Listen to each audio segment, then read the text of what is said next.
حياكم الله. أنا حبيب العزي، كاتب وباحث في التشافي الذاتي والطبيعي بالغذاء.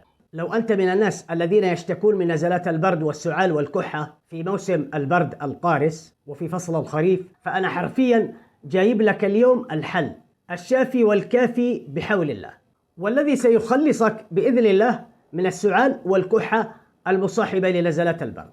وندخل مباشرة في طرق العلاج. أولا، الزعتر.